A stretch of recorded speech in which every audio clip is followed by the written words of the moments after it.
Kaugnay ng pananalasa ng Bagyong Julian sa Northern Luzon at masamang panahon sa Mindanao.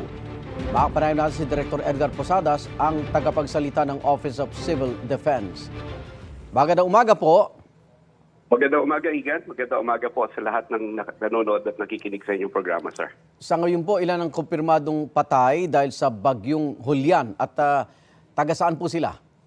Ito pong datos na meron kami ay here for validation. Dalawa po ito. Opo. Isa po from Region 1 at isa po from the Cordilleras. Wala po tayong naiulat as of last night, alas 8, na missing or injured, sir. So, dalawa po itong binabalidate natin dun sa mga rehiyon na nabanggit natin. Opo. Nasa state of calamity na po ang Ilocos Norte, maging ang Batanes, at iba pang lugar. Kumusta ho yung pag-aabot ng tulong ng OCD, DSWD at iba pa?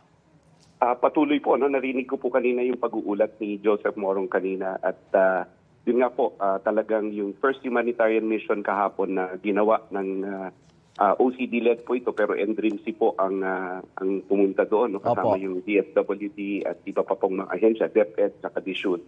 At yun nga po, nag-usap sila, nagdala ng tulong, lalo na po yung tubig, no, na hiningi ng probinsya. Plus, yun pa pong nai-report nyo kanina na pumayag din po ang DNR na magbigay nung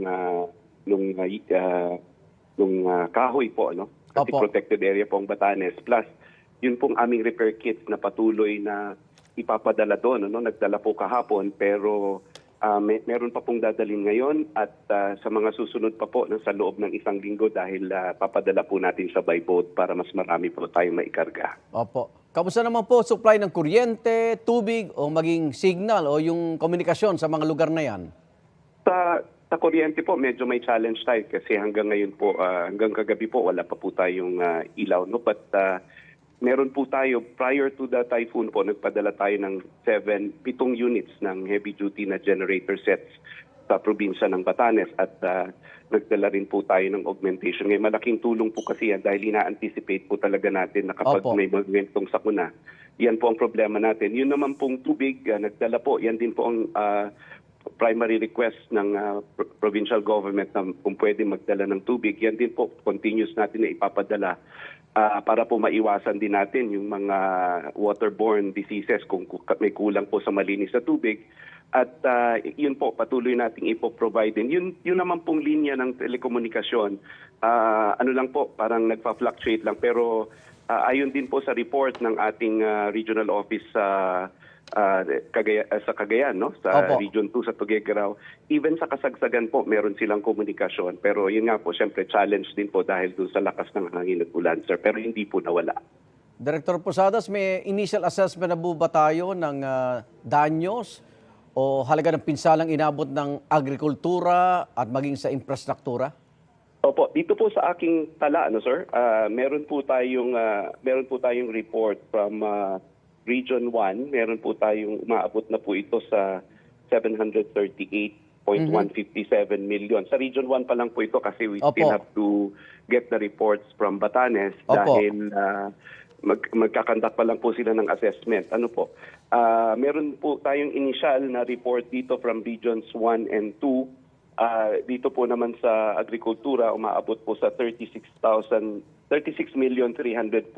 Again, these are still for validation po. Magbabago ito and we defer to the data po ng Department of Agriculture matapos po yung assessment na yon. Pero Opo.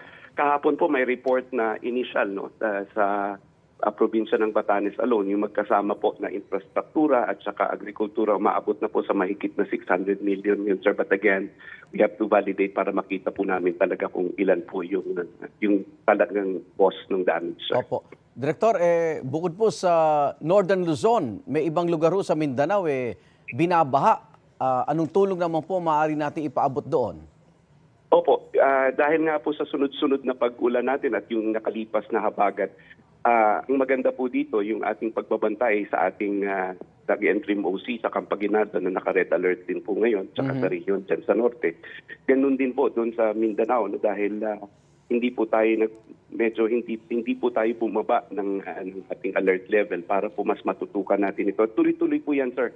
We have Apo. prepositioned goods. Available naman din po yung ating pang-augment natin sa Quick Response Fund kung kinakailangan. And of course, working closely po, yun po ang napaka-importante. We work closely with the local government units, with the local chief executives, at saka patagi po namin ino-offer. Yan po ang inuutos ng ating Pangulo ni SND at ni Yusek Nepomuceno.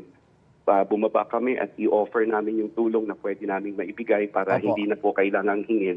So we are in close contact with them po at we would like to assure you that kung may pangangailangan naman po, they are well addressed and provided for, sir. Maraming salamat, Director Edgar Posadas, tagapagsalita ng Office of Civil Defense. Ingat po. Magandang umaga, Igan, mabuhay ka. Thank you. Igan, mauna ka sa mga balita. Mag-subscribe sa GMA Integrated News sa YouTube.